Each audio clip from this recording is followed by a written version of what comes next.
ஒட்டுமொத்த தேசத்தையும் திரும்பி பார்க்க வைக்கக்கூடிய அளவிற்கு மிகப்பெரிய ஒரு போராட்டத்தை, அதாவது நீட் தேர்வு முறைகேடுகளுக்கு எதிரான போராட்டத்தை முன்னெடுத்திருக்கக்கூடிய சிஜேபி, அதாவது காக்ரோச் ஜனதா பார்ட்டி, கரப்பான் பூச்சி ஜனதா கட்சி, அந்த கட்சியை பற்றியும் அந்த கட்சியை நிறுவிய அபிஜித் தீப்கே அப்படிங்கிற அந்த இளைஞரை பற்றி தான் இந்த வீடியோவில் முழுமையாக பார்க்க போகிறோம். நீட் தேர்வு குளறுபடிகளுக்கு எதிரான இவர்களுடைய போராட்டம், இவர்களுடைய டிமாண்ட்ஸ், போராட்ட களத்தில் இவர்களுக்கு இருக்கக்கூடிய ஆதரவு, எதிர்ப்பு, பெரிய அளவுக்கு புள்ளி விவரங்கள்லாம் இல்லாமல் ரொம்ப எளிமையாக எல்லாருக்கும் புரிகிற மாதிரி ரொம்ப ஷார்ட்டாக இந்த வீடியோவில் பார்க்கலாம்.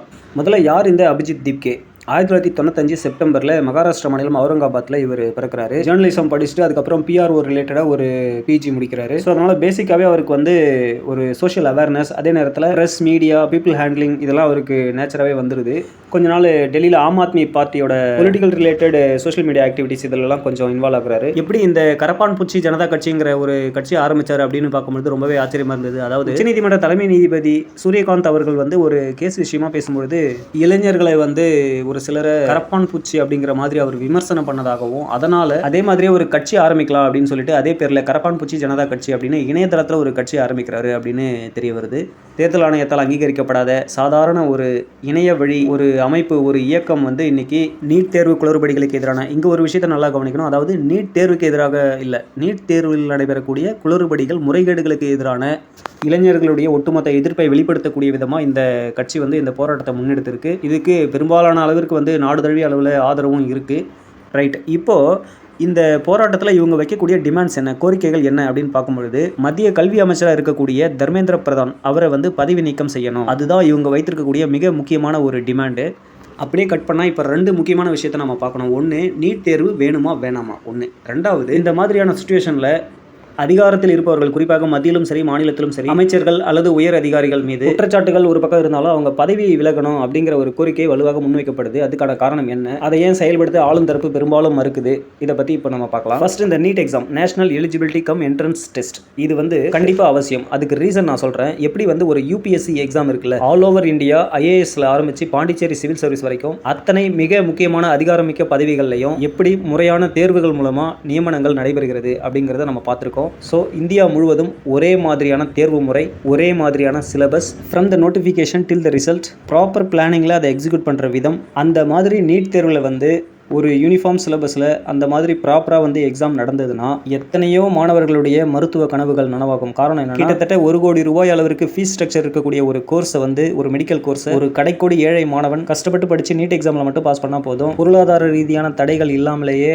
அந்த மாணவனால் தன்னுடைய மருத்துவ கனவை நனவாக்க முடியும். ஆனால் இங்கே அதனுடைய சிலபஸில் இருந்து, தேர்வு நடத்தக்கூடிய முறைகளில் இருந்து, வினாத்தாள் கசிவு, தேர்வுக்கு முன்னாடியே வந்து பேப்பர் லீக் அவுட் ஆகுறது வரைக்கும் எல்லாமே வந்து மாணவர்களுடைய எதிர்கால கனவை, நம்பிக்கையை சிதைக்கக்கூடிய வகையில் இருக்கிறது தான் இந்த மாதிரியான போராட்டங்களுக்கு மெயின் ரீசன். ஸோ இந்த கரப்பான் பூச்சி ஜனதா கட்சி முன்னெடுத்திருக்கக்கூடிய இந்த போராட்டம், அதில் கலந்து கொண்டிருக்கக்கூடிய, ஆதரவு தெரிவித்திருக்கக்கூடிய எல்லா போராட்டக்காரர்களுடைய மெயின் டிமாண்ட் வந்து என்னன்னு அப்படின்னா, கல்வி அமைச்சர் தர்மேந்திர பிரதான் அவர்கள் பதவி விலகணும். அதே நேரத்தில் நீட் தேர்வுக்கு எதிராக அவங்க போராடலை, அதுதான் ரொம்ப முக்கியம். நீட் தேர்வில் நடைபெறக்கூடிய முறைகேடுகளுக்கு எதிராக தான் அவங்க போராடுறாங்க. சரி, இவ்வளோ போராட்டங்கள் முன்னெடுத்ததுக்கு அப்புறமும் இந்த கல்வி அமைச்சர் தர்மேந்திர பிரதான் அவர்களை வந்து பதவி நீக்கம் பண்ணுறதுக்கு என்ன பிரச்சனை அப்படின்னு பார்க்கும்பொழுது, மத்தியில் ஆட்சி செய்யக்கூடிய பாஜகவுக்கு வந்து, அதாவது 2 முறை தொடர்ந்து பெரும்பான்மை பலத்தோடும் 3வது முறை பெரும்பான்மைக்கு சற்று குறைவான எண்ணிக்கை அடிப்படையிலும் பதவியில் இருக்கக்கூடிய பாஜக அரசுக்கு ஒரு கேபினெட் அமைச்சர் பதவி நீக்கப்படுவது அப்படிங்கிறது வந்து ஒரு விதமான பிரஸ்டீஜ் இஷ்யூ, வேற ஒன்றுமே கிடையாது. இதுக்காக ஒன்றும் பெரிய அளவில் வந்து பொலிட்டிக்கல் ஸ்ட்ராட்டஜி இல்லைனா வந்து நடப்பு அரசியல் நிகழ்வுகளை வந்து கரைச்சி குடிச்சிருக்கணும் அப்படின்லாம் ஒன்றுமே கிடையாது. எல்லா அரசியல் கட்சிகளுக்குமே இருக்கக்கூடிய ஒரு சாதாரண ஒரு தயக்கம் தான். அதுவும் 3 கன்சிக்யூட்டிவ் டர்ம் பவரில் இருக்கக்கூடிய ஒரு கட்சி அவ்வளவு சீக்கிரம் இந்த மாதிரியான ஒரு விஷயங்களுக்கு வந்து உடன்பட மாட்டாங்க அப்படிங்கிறது தெரிஞ்ச விஷயம் தான். ஆனா அப்படியே கொஞ்சம் கட் பண்ணி ஹிஸ்டரியை திரும்பி பார்த்தோம்னா, மாரல் ரெஸ்பான்சிபிலிட்டி, அதாவது தார்மீக பொறுப்பு அப்படின்வாங்க. ஒரு இஷ்யூ ரைஸ் ஆகுது அப்படின்னா அதுக்கு வந்து தார்மீக பொறுப்பேற்று தங்களுடைய பதவியை ராஜினாமா பண்றது அப்படிங்கிறது வந்து ஒரு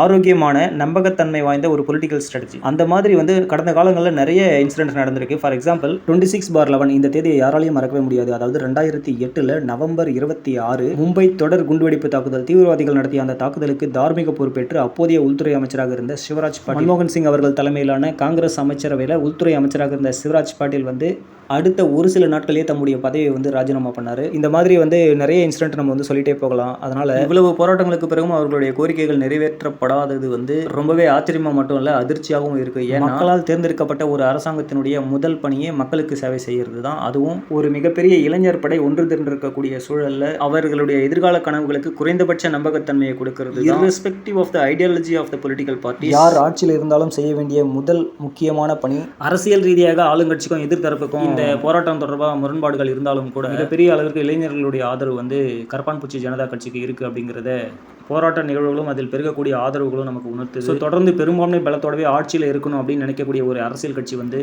என்றைக்குமே வந்து இளைஞர் படையை சாதாரணமாக எடை போடாது. ஸோ இளைஞர்களுடைய ஆரோக்கியமான கோரிக்கைகள் வந்து ஆர்ப்பாட்டங்களுக்கு இடமளிக்காமல் நிறைவேற வேண்டும் என்பது தான் நம்முடைய விருப்பம். தேங்க்யூ.